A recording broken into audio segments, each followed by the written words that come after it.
After Faisal Hussain opened fire on Toronto's busy Danforth Avenue on July 22, and after he ended his life with a self-inflicted gunshot wound to the head, his cell phone rang in his pocket on the ground. It said home on the illuminated screen.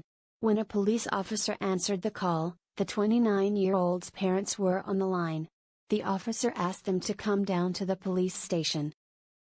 Those details were revealed in court documents filed by police in relation to the Danforth shooting. The documents were made public for the first time on Thursday, shedding light on Mr. Hussain's life as well as his activity in the hours leading up to the mass shooting that killed 18-year-old Reese Fallon and 10-year-old Juliana Cozies and injured 13 others. Earlier in the afternoon on July 22, Mr. Hussain's twin brother, whose name, along with those of other relatives, is redacted in the court documents, had come by the apartment to visit his parents.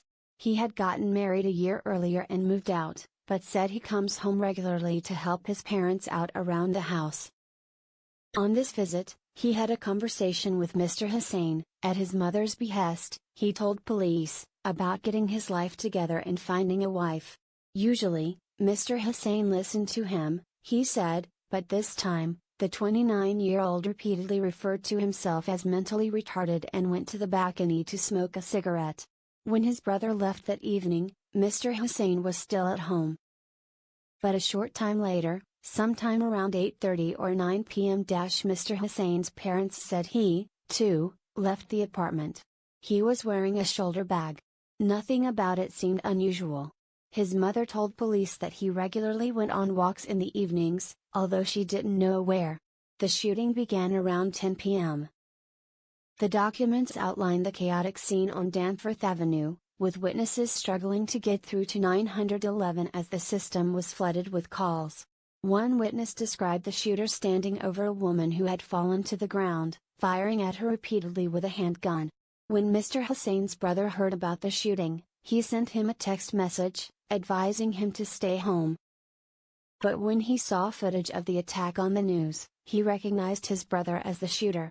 The court documents, which were initially sealed but ultimately released with redactions by Justice David Corbett after a challenge by news organizations, including the Globe and Mail, paint a portrait of a reclusive young man who had no friends and virtually no social life. He worked part-time, at Shoppers Drug Mart and Loblaws. His father said he would take him along to the mosque on Fridays, but said Mr. Hussain did not go willingly and showed little interest in religion. A few years ago, the two of them had gone on a trip to Pakistan. His father recalled that Mr. Hussain did not want to come back to Canada, because people left him alone there. The day after the shooting, Mr. Hussain's family released a statement noting that he had struggled with severe mental health challenges, including a lifelong struggle with depression and psychosis. His twin brother told police that Mr. Hussain had robbed a store with a gun, called the police to say he wanted to kill himself, and had been on antidepressants. Mr. Hussain had shown interest in guns when he was younger, the brother said, adding that he didn't know how he would have obtained one. According to the documents, Toronto police had received 3 calls about Mr. Hussain in 2010, relating to mental health issues. Just 2 days before the shooting, he had been arrested for shoplifting. He was released unconditionally. Faisal Hussain's only companions appear to be his parents, and they do not even know him that well and what he has been up to, police noted in their application for a search warrant. The only way of understanding the true extent of what occurred or was planned is to go to the only place he spent time, which is on these devices. His cell phone and computers, they argued, would shed light on the motive behind this heinous crime, and could help them determine where he got the gun. A series of cell phones, laptops and tablets were found in the home. The documents note that an explosives dog alerted officers to something in a drawer under Mr. Hussain's bed. It is unclear what, because part of the document is redacted. An Islamic headdress and a white powdery substance, believed to be a narcotic, were also found in the drawer.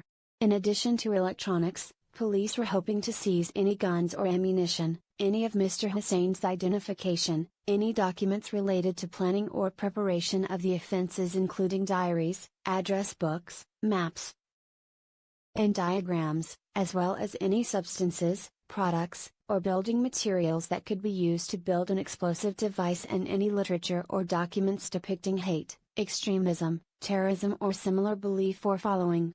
One police officer noted that given the amount of ammunition on hand, it is reasonable to believe that this occurrence was planned and that items of planning, both physical and digital on electronic devices, will be located within his residence.